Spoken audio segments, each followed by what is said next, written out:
Lluvia de carne.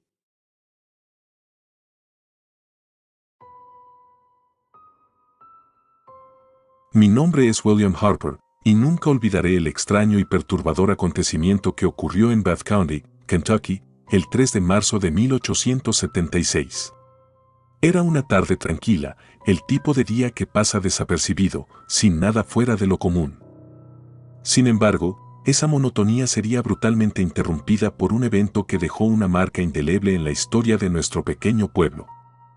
Vivía a unas pocas millas de la granja de Alan Crouch, y esa tarde me encontraba en mi taller, reparando una cerca rota. El aire estaba fresco y había una ligera brisa que hacía oscilar suavemente las ramas de los árboles. Mi concentración se rompió cuando escuché los gritos de la señora Crouch. De inmediato, solté mis herramientas y corrí hacia su granja, el corazón latiendo con fuerza por la adrenalina. Cuando llegué, la escena que me encontré fue más allá de lo imaginable. La señora Crouch, con la cara pálida y los ojos desorbitados por el miedo, señalaba al cielo mientras se encontraba en el patio. Al principio, no entendí por qué estaba tan aterrorizada. Pero entonces, vi los trozos de carne esparcidos por todo el suelo, como si hubieran llovido desde el cielo. No eran pequeños pedazos insignificantes, algunos eran grandes, de varios centímetros de diámetro, y otros eran pequeños fragmentos. La carne tenía una apariencia muscular y había una mezcla de colores rojos y blancos que sugerían tejido muscular y grasa. Había también algunas partes que parecían ser pulmón. El suelo alrededor de la granja estaba cubierto por estos trozos, como si una fuerza invisible hubiera lanzado una lluvia macabra. ¿Qué demonios ha pasado aquí?, pregunté, más para mí mismo que para la señora Crouch. No lo sé, William. Estaba haciendo jabón en el patio cuando empezó a llover, dijo con la voz temblorosa. Vi los primeros trozos caer y pensé que estaba perdiendo la razón. Pero entonces siguieron cayendo, y no se detenían. Mientras hablábamos, otros vecinos comenzaron a llegar, atraídos por los gritos y la conmoción. Nadie podía explicar lo que estaba pasando. Algunos comenzaron a especular inmediatamente, hablando de castigos divinos y fenómenos sobrenaturales. Esa noche, la noticia se esparció rápidamente por todo el pueblo. La curiosidad y el miedo se mezclaban en las conversaciones de los residentes. Había quienes se rehusaban a salir de sus casas, temerosos de que la misteriosa lluvia pudiera volver. Otros se aventuraron a la granja de los Crouch para ver con sus propios ojos lo que había sucedido. A medida que los días pasaban, la especulación sobre el origen de la carne aumentaba. Algunos de los trozos fueron enviados a científicos y expertos para su análisis. Los resultados iniciales indicaban que se trataba de tejido animal, posiblemente de caballo o ciervo, pero esto no hacía más que añadir al misterio. ¿Cómo podían esos trozos haber caído del cielo en primer lugar? Las noches siguientes fueron particularmente difíciles para mí. No podía dejar de pensar en lo que había visto. Mi mente intentaba racionalizarlo, pero no había una explicación lógica que pudiera calmar mi creciente ansiedad. En mis sueños, revivía una y otra vez la visión de la carne cayendo del cielo, como una lluvia de terror y desolación. Una semana después del incidente, algo aún más extraño sucedió. Mi vecino, John, un hombre robusto y escéptico por naturaleza, comenzó a comportarse de manera errática. John era conocido por su incredulidad hacia lo sobrenatural, siempre buscando una explicación racional para todo. Pero esa noche, lo encontré en su granja, murmurando incoherencias y mirando al cielo con una mezcla de miedo y fascinación. «John, ¿qué te sucede?», le pregunté, intentando ocultar mi propia inquietud. «No puedo dormir, William. Cada vez que cierro los ojos, veo esos trozos de carne y siento que algo nos está vigilando», dijo, su voz apenas un susurro. «Anoche, escuché susurros en mi casa, como si alguien estuviera justo al lado de mi cama. Pero cuando encendí la lámpara, no había nadie».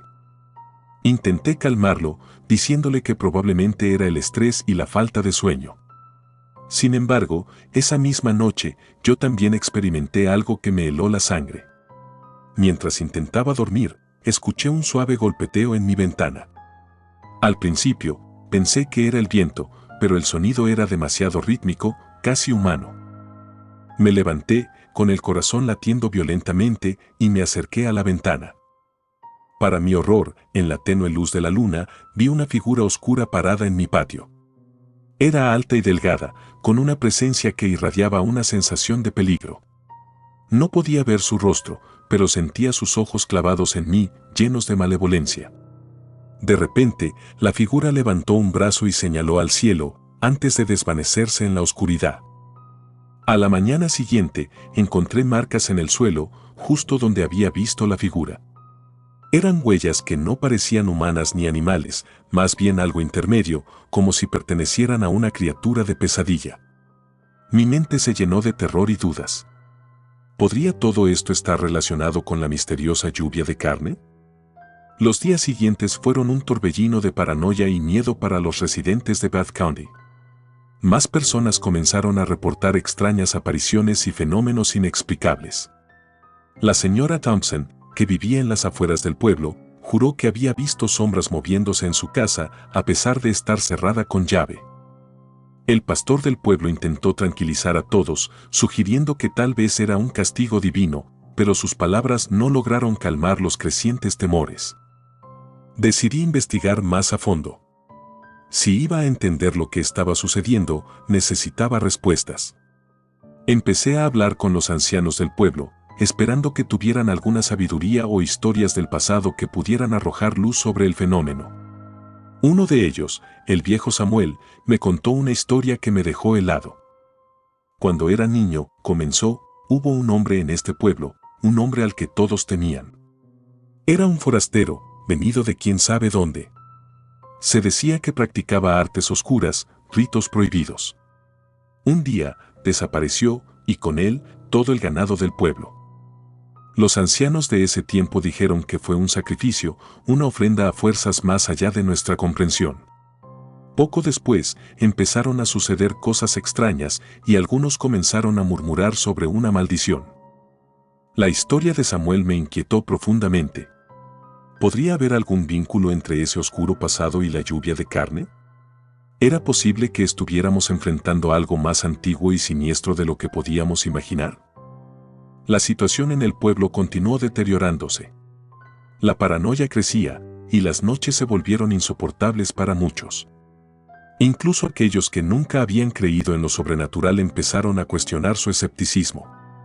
La incertidumbre y el miedo se infiltraron en cada rincón de nuestras vidas. Una noche, mientras me encontraba en mi taller, revisando algunas herramientas, escuché un fuerte ruido proveniente de la granja de los Crouch.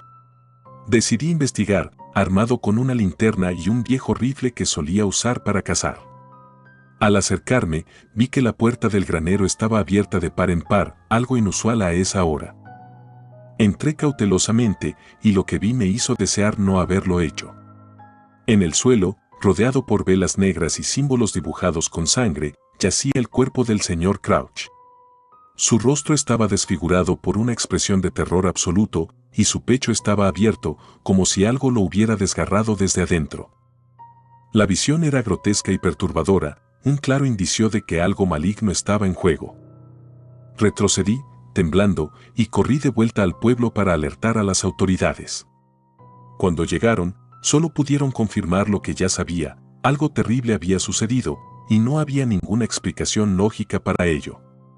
La escena en la granja se parecía más a un ritual oscuro que a un simple asesinato.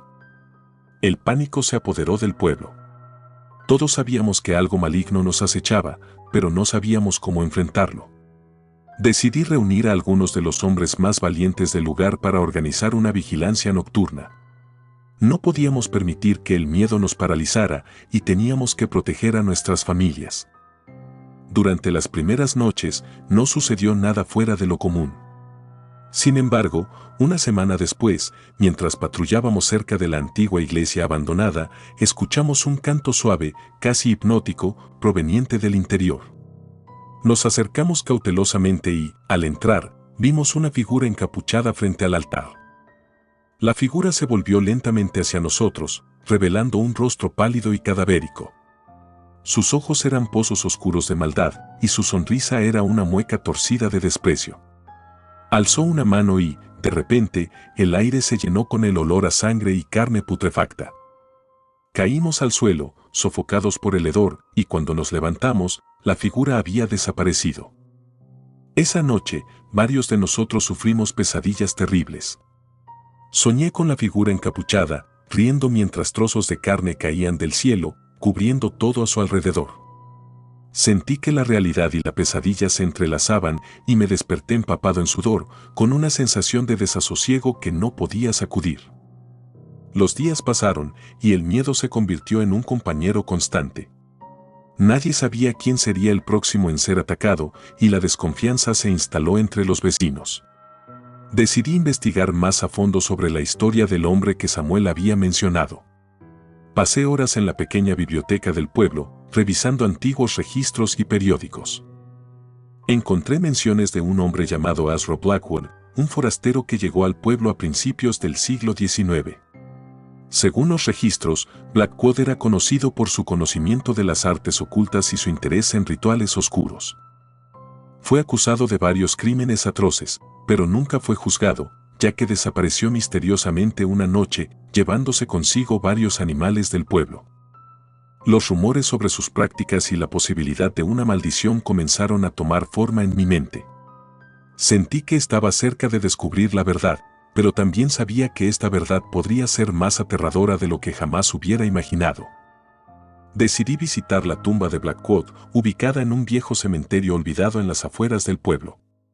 Me acompañaron John y Samuel, quienes compartían mi determinación de poner fin a esta pesadilla. La noche que elegimos para la visita estaba envuelta en una densa niebla y el aire estaba cargado con una tensión palpable. Al llegar a la tumba, notamos que estaba rodeada de símbolos tallados en las piedras, símbolos que reconocí de los libros sobre ocultismo que había estado leyendo. Algo nos decía que Blackwood no descansaba en paz y que su espíritu maligno estaba detrás de los extraños sucesos en el pueblo. Con gran esfuerzo, abrimos la vieja tumba y encontramos un sarcófago de piedra. Al levantar la tapa, el aire se llenó con un hedor nauseabundo. Dentro yacía el cuerpo momificado de Blackwood, con un extraño amuleto colgado de su cuello. Sabíamos que teníamos que destruir el amuleto para romper la maldición. Al hacerlo, un viento helado se levantó de repente y escuchamos un grito desgarrador que resonó en todo el cementerio. Las sombras parecieron cobrar vida, y por un momento pensamos que no saldríamos con vida. Sin embargo, al romper el amuleto, la oscuridad pareció disiparse y el aire se volvió más ligero. Regresamos al pueblo, agotados pero aliviados, con la esperanza de que el mal había sido finalmente derrotado. Los días siguientes, el ambiente cambió. La sensación de opresión y miedo comenzó a desaparecer y los vecinos empezaron a recuperar su vida normal. A pesar de la aparente tranquilidad, nunca pudimos olvidar lo que habíamos visto y vivido. El recuerdo de la lluvia de carne, la figura encapuchada y la tumba de Blackwood permanecieron grabados en nuestras mentes. Sabíamos que habíamos enfrentado algo más allá de nuestra comprensión, algo que desafiaba todas las leyes de la lógica y la naturaleza. Con el tiempo, la historia de la lluvia de carne de Kentucky se convirtió en una leyenda local, una advertencia para las futuras generaciones sobre los peligros de lo desconocido y lo sobrenatural. Pero aquellos de nosotros que habíamos vivido esa pesadilla sabíamos que la verdad era mucho más aterradora que cualquier cuento de terror. En noches tranquilas, cuando el viento sopla suavemente y la luna brilla en el cielo, a veces creo escuchar susurros en el aire, como un recordatorio de que el mal nunca desaparece por completo. Y aunque intento vivir mi vida con normalidad, siempre estaré alerta, sabiendo que en cualquier momento, la oscuridad puede volver a descender sobre nosotros.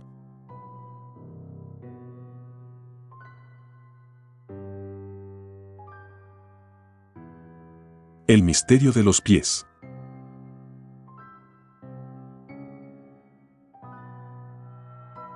Mi nombre es Alan Hartman, periodista de investigación. Había escuchado rumores sobre los pies desmembrados que aparecían en la costa de la Columbia Británica, pero nunca imaginé que me vería inmerso en uno de los misterios más perturbadores y desconcertantes de la última década. El fenómeno había capturado la imaginación del público y la atención de las autoridades, pero a medida que me adentraba en la investigación, me di cuenta de que la realidad era aún más extraña de lo que podía haber imaginado. Todo comenzó un lluvioso día de marzo de 2018, cuando me asignaron cubrir la historia de un nuevo hallazgo en la pequeña comunidad costera de Richmond, al sur de Vancouver. Al llegar, fui recibido por el oficial de policía local, el sargento Tim Reynolds. Con una expresión sombría, me condujo al lugar donde se había encontrado el último pie. La playa estaba desierta, azotada por el viento y la lluvia. Un equipo de forenses trabajaba bajo una carpa improvisada y pude ver la inquietud en sus rostros. El sargento Reynolds me explicó que este era el 21º pie encontrado en la región desde 2007. Todos aparecían en condiciones similares, desmembrados, aún dentro de sus zapatillas deportivas. Es como si la costa se hubiera convertido en una especie de imán para estos restos, dijo el sargento, su voz cargada de preocupación. Tomé notas mientras observaba el procedimiento. Los forenses manejaban el pie con sumo cuidado, conscientes de la importancia de cada detalle en la resolución del misterio. Más tarde, en la comisaría, me mostraron un mapa que marcaba los lugares donde se habían encontrado los pies. La distribución era inquietante, formando un patrón irregular a lo largo de la costa. Decidido a profundizar en la investigación, comencé a entrevistar a expertos y familiares de las víctimas.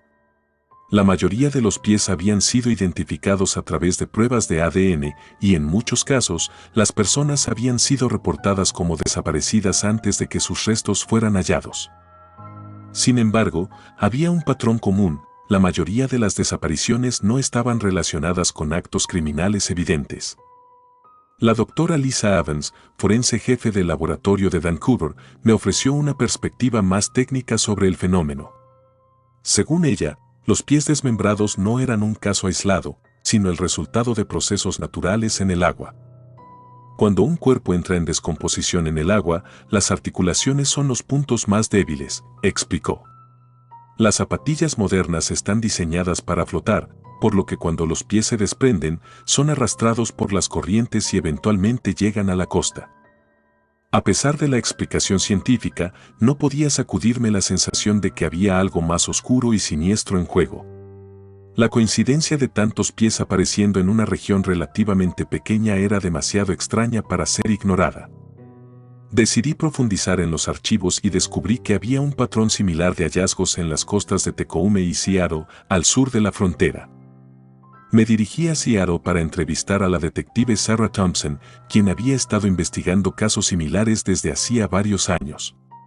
Sarah era una veterana de la policía con una reputación de resolver casos difíciles y su perspectiva fue invaluable. Lo que estamos viendo es una combinación de factores, dijo mientras repasábamos los archivos en su despacho. Sí, hay una explicación científica para el fenómeno, pero también hay elementos que no podemos ignorar. Las corrientes oceánicas, las zapatillas flotantes y quizás algo más que no hemos descubierto aún. Sarah me llevó a una pequeña sala de evidencias donde se almacenaban las zapatillas recuperadas.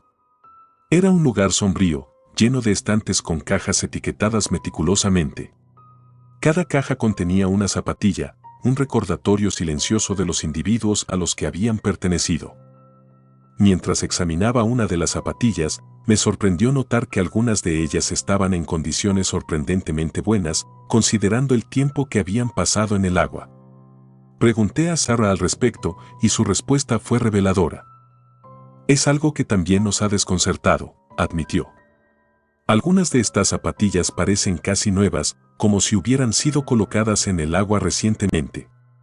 Es una de las razones por las que no descartamos la posibilidad de que alguien esté involucrado en estos casos. Esta revelación añadió una nueva capa de misterio a mi investigación. Si bien la mayoría de los pies parecían ser el resultado de accidentes y suicidios, la posibilidad de que alguien estuviera manipulando los restos no podía ser ignorada. Decidí explorar esta teoría más a fondo y comencé a entrevistar a personas que habían reportado actividades sospechosas en la costa. Uno de los testimonios más inquietantes provino de un pescador local, Mark Jansen. Me encontré con él en un pequeño café en la costa de Tecoume, donde compartió su experiencia con una mezcla de miedo y resignación. Una noche, mientras estaba en mi bote, vi una luz extraña cerca de la costa, relató. Parecía una linterna, moviéndose de un lado a otro. Cuando me acerqué, vi a alguien arrojando algo al agua. No me quedé para averiguar más, pero siempre he tenido la sensación de que algo no estaba bien. Esta historia me llevó a investigar más a fondo las actividades nocturnas en la costa. Pasé varias noches patrullando las playas, esperando presenciar algo inusual. Durante una de esas noches, mientras caminaba por una playa desierta cerca de Richmond, noté una figura en la distancia. La figura se movía de manera furtiva, como si tratara de evitar ser vista. Me acerqué con cautela, utilizando la oscuridad como cobertura. A medida que me acercaba, pude ver que la figura estaba arrojando algo al agua. Mi corazón latía con fuerza mientras sacaba mi cámara y comenzaba a tomar fotos. La figura, aparentemente ajena a mi presencia, continuó su actividad durante unos minutos antes de desaparecer en la oscuridad. Revisé las fotos más tarde esa noche y, aunque eran borrosas, mostraban claramente a una persona arrojando un objeto al agua. Esto confirmaba las sospechas de que alguien estaba manipulando los restos. Decidí entregar las fotos a Sarah, quien prometió investigarlo más a fondo. A medida que avanzaba mi investigación, comencé a recibir amenazas anónimas. Mensajes de texto y notas dejadas en mi puerta advertían que dejara de investigar el caso. Aunque estaba asustado, sabía que estaba cerca de descubrir la verdad. La última nota que recibí fue especialmente inquietante: deja de investigar o enfrentarás las consecuencias. Decidido a no dejarme intimidar, continué mi trabajo. Sin embargo, una noche, mientras revisaba mis notas en mi apartamento, escuché un ruido en la puerta. Antes de que pudiera reaccionar, alguien irrumpió y me golpeó en la cabeza. La oscuridad se cernió sobre mí mientras caía al suelo. Desperté en un lugar desconocido, atado a una silla. La habitación estaba iluminada por una sola bombilla colgante y pude ver a un hombre de pie frente a mí, su rostro oculto en las sombras. Te advertí que dejaras de investigar, dijo con voz fría. Ahora enfrentarás las consecuencias. Antes de que pudiera responder, el hombre se inclinó hacia adelante y sacó una jeringa de su bolsillo. Sentí un pinchazo en el brazo y, poco a poco, la oscuridad me envolvió de nuevo. Desperté en un hospital, con Sarah a mi lado. Me explicó que me habían encontrado inconsciente en una playa, sin ninguna pista de quién me había atacado. Las fotos que había tomado habían desaparecido, y mi investigación había llegado a un callejón sin salida. A pesar de esto, no podía sacudirme la sensación de que estaba más cerca de la verdad de lo que pensaba. Las autoridades continuaron investigando, pero los pies seguían apareciendo y el misterio permanecía sin resolver. La experiencia me dejó marcado de por vida, consciente de los oscuros secretos que pueden esconderse bajo la superficie de lo cotidiano.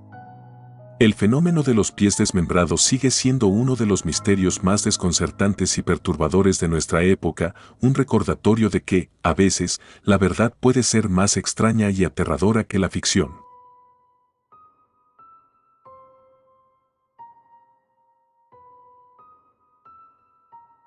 Un extraño avistamiento en la escuela.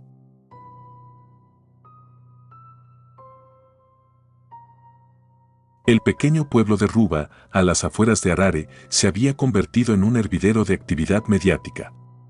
Periodistas y curiosos llegaban de todas partes del mundo, ávidos por escuchar los testimonios de los niños de la escuela Ariel. A pesar del bullicio y la tensión, los niños mantenían la misma narrativa: habían visto algo extraordinario, algo que desafiaba cualquier explicación lógica. Mi colaboración con el Dr. Johnny Mack se intensificó a medida que profundizábamos en la investigación. Mack, con su enfoque psicológico, se centró en la autenticidad emocional de los relatos de los niños. Yo, por mi parte, buscaba correlaciones y patrones en sus descripciones que pudieran ofrecer pistas sobre la naturaleza de los encuentros. Una tarde, decidimos entrevistar a un grupo de niños en un entorno más controlado. Nos instalamos en una de las aulas vacías de la escuela. Mack y yo nos sentamos frente a los pequeños, quienes observaban nuestras grabadoras y cámaras con una mezcla de curiosidad y nerviosismo. Cuéntanos exactamente lo que viste y cómo te sentiste, animó Mack a un niño llamado David, de 10 años. David respiró hondo antes de hablar. Vi el platillo bajar del cielo. Era como metal brillante.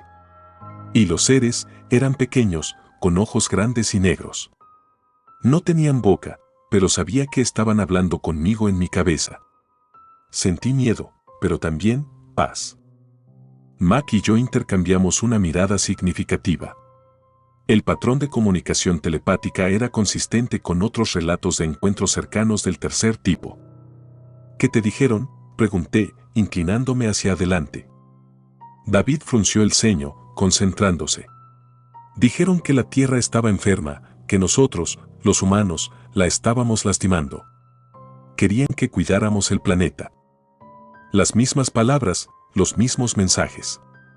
Era imposible que tantos niños se hubieran puesto de acuerdo para inventar una historia tan coherente y detallada. Con cada testimonio, las piezas del rompecabezas se iban ensamblando, pero también surgían nuevas preguntas. ¿Por qué habían elegido esa escuela en particular? ¿Por qué comunicarse con niños y no con adultos? Durante una de nuestras sesiones de análisis, Max sugirió que los niños eran percibidos como más abiertos y receptivos, menos contaminados por prejuicios y escepticismo.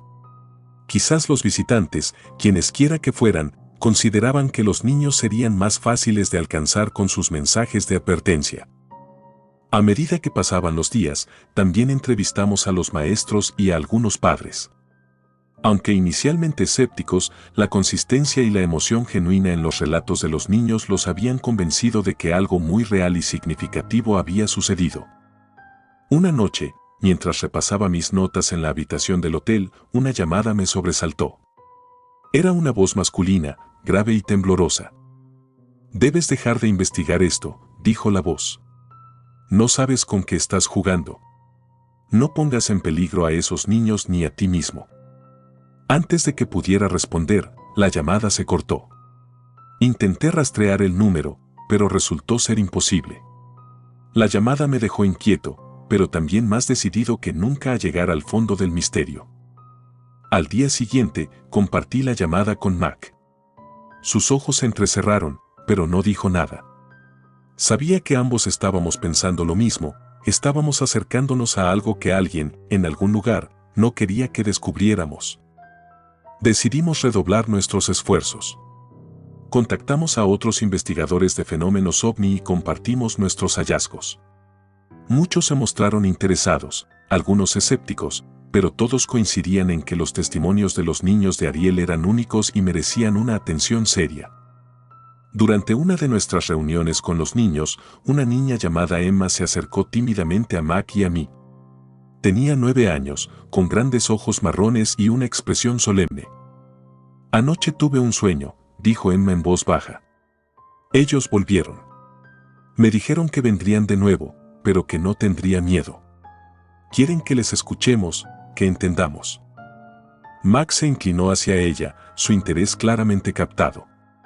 «¿Puedes decirnos más sobre tu sueño, Emma?»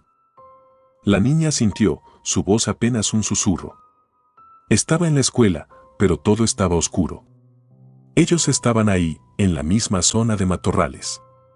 Me dijeron que la próxima vez sería más claro, que veríamos más cosas.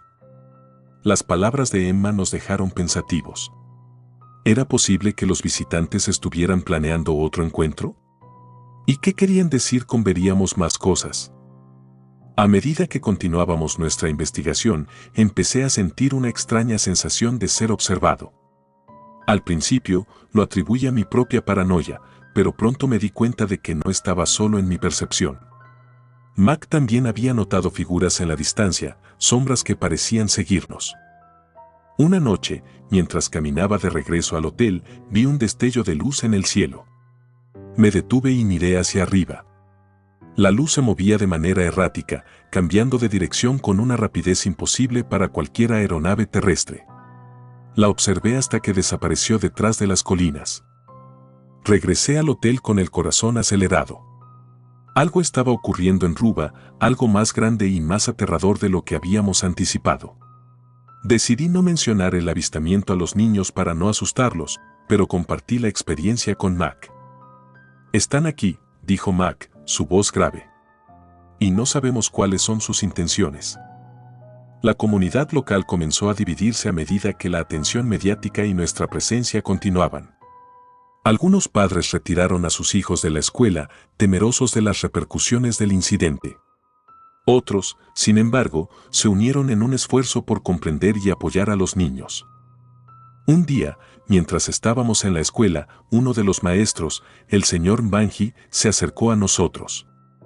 Era un hombre alto y delgado, con una mirada seria y preocupada. «Debo mostrarles algo», dijo en voz baja. Nos llevó a un pequeño cobertizo detrás de la escuela, donde había estado guardando algunas pertenencias personales. Abrió una caja de madera y sacó una serie de fotografías antiguas. «Esto ocurrió hace muchos años, en mi aldea», dijo, mostrándonos las fotos.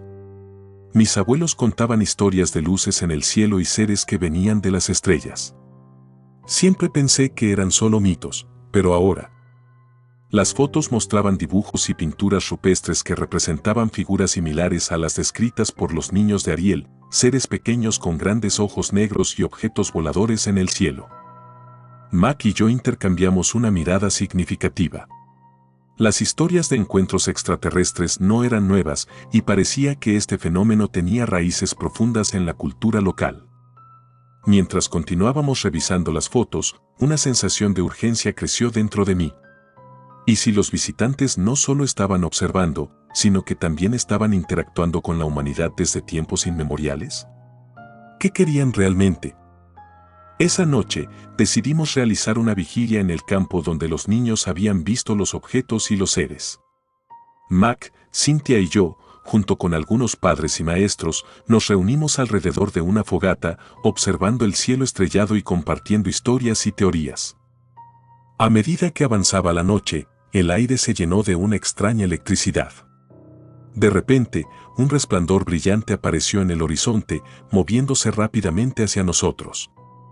Nos pusimos de pie, con la mirada fija en la luz que se acercaba. El objeto se detuvo en el cielo sobre nosotros, emitiendo un zumbido suave y constante. Era un disco plateado, similar a las descripciones de los niños. Mi corazón latía con fuerza mientras observaba, incapaz de apartar la mirada. De repente, una figura apareció junto a la fogata. Era uno de los seres descritos por los niños, pequeño, con grandes ojos negros y una presencia que emanaba una mezcla de paz y tristeza. Sentí una ola de emociones que no eran mías, temor, curiosidad, compasión. «Ellos no están aquí para hacernos daño», dijo una voz en mi mente, clara y tranquila. «Están aquí para observar, para aprender. Pero también están preocupados por nosotros, por lo que estamos haciendo a nuestro planeta». La figura se desvaneció tan rápido como había aparecido, y el objeto en el cielo se elevó y desapareció en la noche. Todos quedamos en silencio, procesando lo que acabábamos de presenciar. A la mañana siguiente, nos reunimos para discutir lo ocurrido. Mac estaba más convencido que nunca de que los visitantes tenían un mensaje importante para nosotros, un mensaje que no podíamos ignorar. Pero también había un sentimiento de inquietud, una sensación de que había más en juego de lo que entendíamos. ¿Por qué habían elegido este momento y lugar para manifestarse? ¿Qué significaba realmente su mensaje para el futuro de la humanidad? La comunidad de Ruba se vio obligada a enfrentar estas preguntas mientras continuábamos nuestra investigación. Algunos encontraron consuelo en la creencia de que los visitantes eran benevolentes, mientras que otros no podían sacudirse la sensación de que había algo más oscuro y desconocido detrás de sus intenciones. Con el tiempo, los niños crecieron y siguieron adelante con sus vidas, pero el incidente en la escuela Ariel dejó una marca indeleble en ellos y en todos los que estuvieron involucrados. Para mí, se convirtió en una obsesión, una búsqueda interminable de respuestas a preguntas que tal vez nunca serían completamente resueltas. A medida que pasaban los años, volví a visitar Ruba varias veces, cada vez con la esperanza de descubrir nuevas pistas. Hablé con los antiguos estudiantes, ahora adultos, y sus relatos seguían siendo tan vívidos y consistentes como el primer día. Un día, recibí una llamada de Sarah, una de las niñas que había estado más cerca de los seres. Ahora era una mujer adulta, madre de 2 hijos, pero su voz temblaba con la misma emoción y asombro de su infancia. «Han vuelto», dijo Sarah. «Mis hijos los han visto, igual que nosotros hace tantos años. Necesitas venir». Regresé a Ruba con una mezcla de anticipación y temor. ¿Estábamos al borde de otro encuentro, otra oportunidad de entender a los visitantes y su mensaje? Al llegar, Sarah me llevó a la misma zona de matorrales donde todo había comenzado. Sus hijos, de 8 y 10 años, describieron haber visto luces en el cielo y figuras pequeñas con grandes ojos negros. Sus dibujos eran sorprendentemente similares a los que los niños de Ariel habían hecho hace décadas. Esa noche, mientras observaba el cielo, una vez más vi un resplandor en el horizonte. Los mismos objetos plateados descendieron y una figura apareció junto a nosotros. Esta vez, sentí una conexión más profunda, una comprensión silenciosa de que estábamos siendo observados, guiados. El futuro está en sus manos, dijo la voz en mi mente. Elijan sabiamente. La figura desapareció y los objetos se elevaron en el cielo. Me quedé allí, contemplando la inmensidad del universo y la misteriosa conexión que habíamos establecido. El incidente de Ariel, Zimbabue, sigue siendo un enigma, un recordatorio de que hay fuerzas y seres más allá de nuestra comprensión. Y aunque no tengamos todas las respuestas, la búsqueda de la verdad y la comprensión continúa, guiada por la esperanza de un futuro mejor y más consciente.